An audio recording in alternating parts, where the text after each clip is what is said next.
heard your cries, Guggen Nation, but too much of a good thing is bad for your health. So we're only doing this once a week. Buckle up, baby. It's time for E.T.N, which henceforth and forevermore will mean every Tuesday now. Covered by Universal Roof and Contracting. The difference is Universal on 1010XL. We have lost our guest Guggen Judge. He was there. He's ready to go. Our cousin Vinny, and he's now out. So we need he can either call back or somebody can. Whoever gets in, we're going to do it. We don't have time. 641-1010. We've got things to do, places to go. I prefer those potential judges that are all about righting the wrongs. Oh, dear. You've gone ahead and, just for the record, I'd like people to know this, no hidden pretenses here. You've gone ahead and wet your hair down. I did. I was feeling a little messy this morning. I needed to get it together a little. Went ahead and wet your hair down. Well, I don't. Yeah, a little bit. Yeah, you're right. Styled it, I like to say. Okay. Is that mousse? You could check Is that out. product? No, God, no. Remember when I used to put product in my long wavy hair? I never this summer. I never in my life have put product in my hair. All right. Maybe a little hairspray somewhere along the way. Hey, what is this on, Beef? What kind of platform are we on here with that Twitch. little laptop? Twitch. That Twitch or Facebook or Apple. YouTube? Roku, I believe. Roku. We're on Huddle, are we? Yes, we're on Huddle. It's your Huddle video. We're on some sort of video. You can see my stylish hair there. If it's I think we got another one. Thank you all, Guggens, for we letting do, us and again, I feel like this is just pouring salt in the wound as we welcome Guggen Cam. Cam. Damn you, Cam. Damn you, Cam. I mean, come on, Cam. Oh, by the way, we've got the argument, I guess, before halftime. Levy and Riddick arguing about whether the Jets were tanking. He said it was awkward. I don't know. Okay. I'll have to look that up. I didn't see it. All right, anyway. good. Hey, Cam, thanks for being with us this morning. Good morning. Hey, good morning, guys. Cam, what meant more to you, the Heisman Trophy or the NFL MVP? I'm going to go with the Heisman Trophy. Okay, that's fair. You could have also gone the hats. Or the hats. You do look well. Yeah, the way I dress is legendary. Yes, you do. That's fair. That's a good way to put it. All right, Cam, you know how the game's played. Not that he needs the extra swag, but Cam, for his efforts today, is going to take home a $25 gift certificate from ABBQ, where he could go rub elbows while he enjoys a little off time after his win with Rick Ballou leading up to Thursday Night Football Thursday night from 6 to 8. Thursday Night Football Thursday night this week. They're doing it on Thursday night, yeah. Well, that's smart. They thought they'd change it up and do it on Thursday. I like when Monday Night Football is on Wednesday. That's always, that's always fun. Yes. A little different. Shall we dance? Let's do it. Round one. Well, it's ironic that Cam has called us today to be our guest Guggen Judge. As round one, I'll ask you, with the Patriots beating the Jets last night, I know there's still a lot of games left to be played, but we looked at the schedule show at this point. Has the ship sailed on number one? No. We can crank it up. I will promise you this. The Jags are entering a very difficult part of their schedule. I see no wins until 1-13. I really don't. The Jags are in a very difficult part of their schedule. But if the Jets and Jags tie, you have to understand the Jags will get the first-round pick in all likelihood because of the strength of schedule tiebreaker. So that's a positive thing. So all we need is a one Jets win and 8 more Jags losses. And so you have to look at the Jets schedule. If the Jets, with their receivers who are healthy, will have shots against the Raiders, the Chargers, who always find ways to lose, one more with the Patriots. So there'll be a game. I promise you this. Look, the Jets aren't going to win more than – they're not getting to 3. They're probably not getting to 2. But I think they can still get to 1. You have to factor in here the scarlet number. 0-16 is an albatross that you'll wear for the rest of your life as an NFL player. It is the ultimate sign of failure. They got rings for that. Yeah, so I don't trust me on this. The Jets players are going to play awful hard to not be among the biggest losers in the history of the sport. So a couple other items, to do with the schedule moving forward. One is this, the deeper we get, the more and more Justin Fields may not feel like a consolation prize. The kid's playing unbelievable at Ohio State, and he's a little different quarterback than Trevor Lawrence, but he also is a Georgia kid, so geographically he would be a good fit, and I think he would be excited to be here. And then if I could just peek for just 1 second before we bury the Patriots for good and kill the dynasty. They've got the Ravens at home this week. They're only 3-5. They got the Ravens at home. But, after that, and I'm not going to pick the game as we go, they're at the Texans. They got the Cardinals at home. They're at the Chargers, at the Rams. Dolphins, Bills, Jets. I mean, I'm sure they're going to at least try and fight. Yeah, I definitely need Trevor here in town. I'm praying the Jets get one. I'll probably drop it to them for Jacksonville. So we're going to go winner, Dan. Round 2. Yes, sir.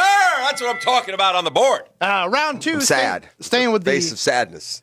Jaguars briefly. Yes, sir. Because a lot of fans were asking this question in the Twitter sphere yesterday.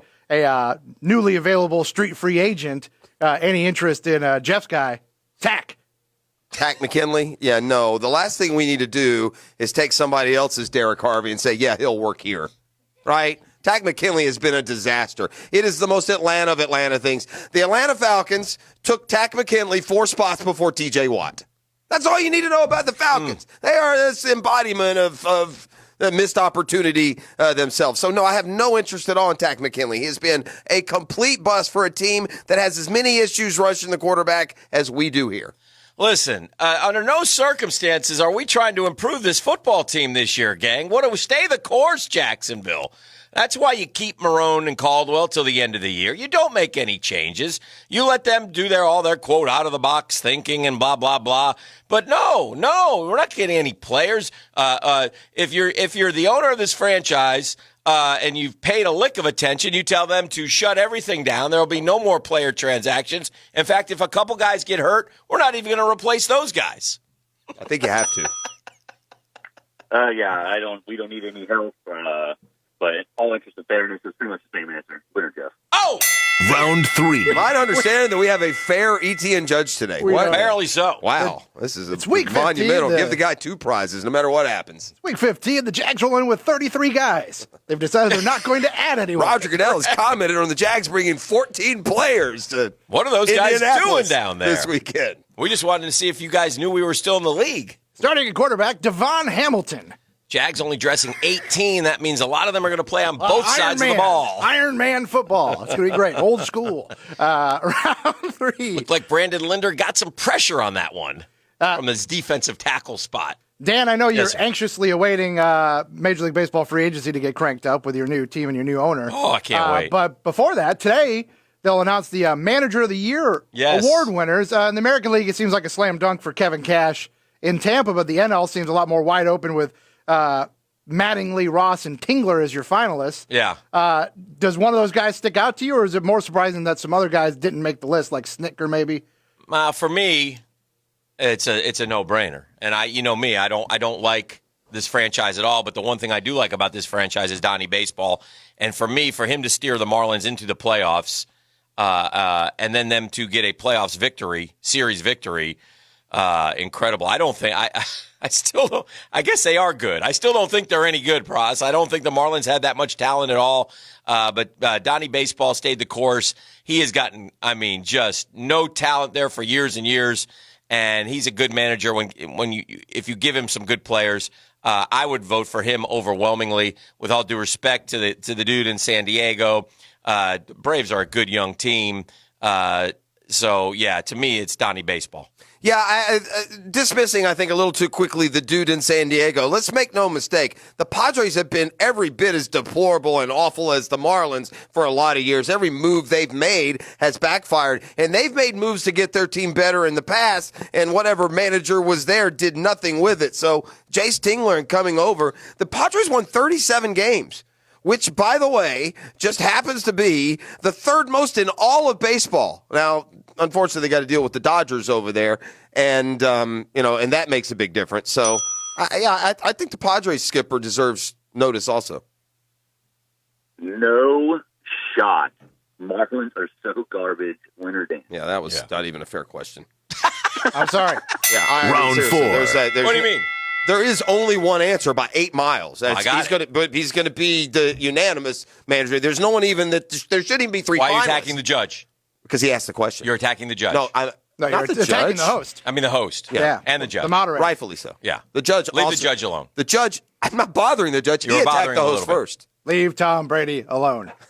Round 4. I'll go ahead and throw it out. Best 6th-round pick ever. Luton, Minshew, or Brady? Discuss. Dan, you're Discuss first. amongst yourselves. Guys, it's Masters Week. Yes. Finally, something I'm an expert in. Who you got? Well, I'm not going to say who you got because I know you guys will do that later in the week when they get started. But the always popular article of who can win, et cetera, was put out by ESPN. They broke it down into tiers. Yeah. Tiger Woods checks in the second tier, guys who can win if everything goes right. Based on what you've seen from Tiger so far this year, would you agree with that assessment? No. And you know what? Spare me, though. Oh, don't get trapped. It's Augusta. Special things happen. That's going to be a very popular argument. Tiger may very well win another Masters. It ain't going to be this year. He is not winning Augusta this week. It is not happening. This dude's having a hard time making cuts, okay? And I know Augusta suits him. You know who else it suits? The guy that can hit the ball 440 yards down the fairway and have a 9-iron into a par 5. Bryson DeChambeau will finish ahead of Tiger. I don't know what the rest of the field will do. Bryson DeChambeau will finish ahead of Tiger, which means Tiger can't win the Masters. Not this year. I've seen Bryson DeChambeau become unnerved numerous times. I've seen him lose his many times on a golf course. And I understand where you're coming from, but this is Tiger Woods we're talking about, okay? This is a guy who I honestly think you could put a blindfold on him and he'd finish in the top 10 at Augusta. I really do. I think that Jack and Tiger both have a special bond to that course. We watched Jack Nicklaus in his 50s many times be on the leaderboard at Augusta National. Will Tiger Woods win the Masters this week? Probably not. Can he? 100% yes. If Tiger Woods goes out and goes, 70, 69 on Thursday and puts himself in position, and all of a sudden we head to the weekend and there's no runaway guy, Tiger Woods very well could, you just wouldn't want to see him on the leaderboard on Sunday.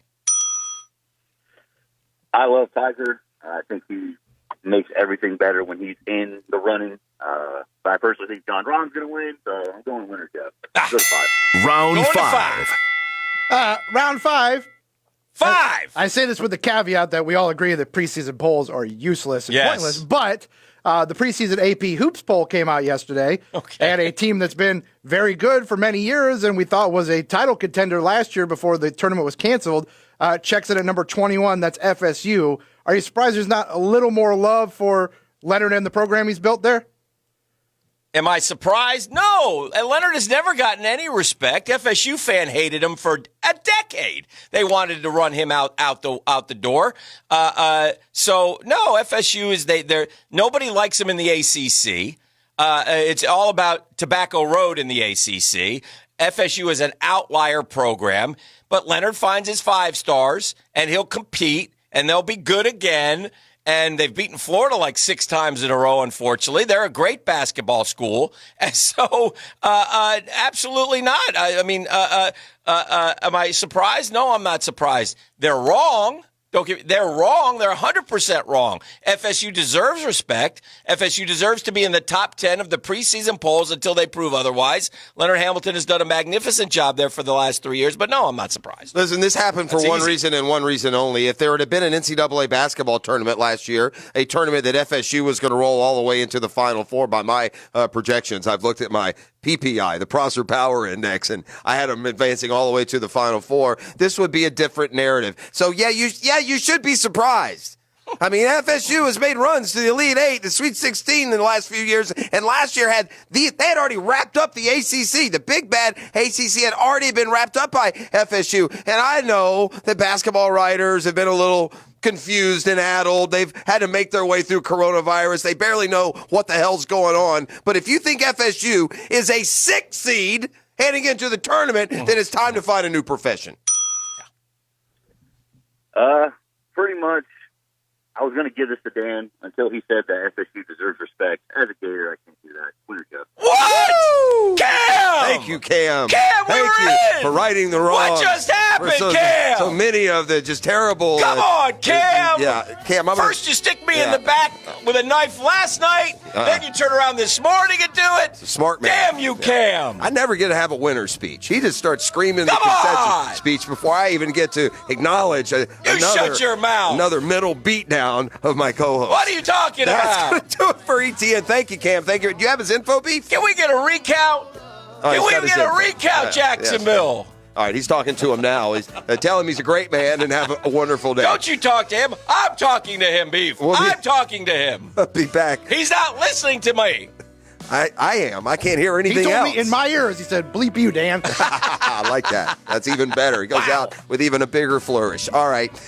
It's a Catlin Truck Accessories Tuesday. They're good. And we got more coming up next. Enjoy smooth little bit of Tennessee whiskey. Where's the fireball? As we take you to break. Where is it?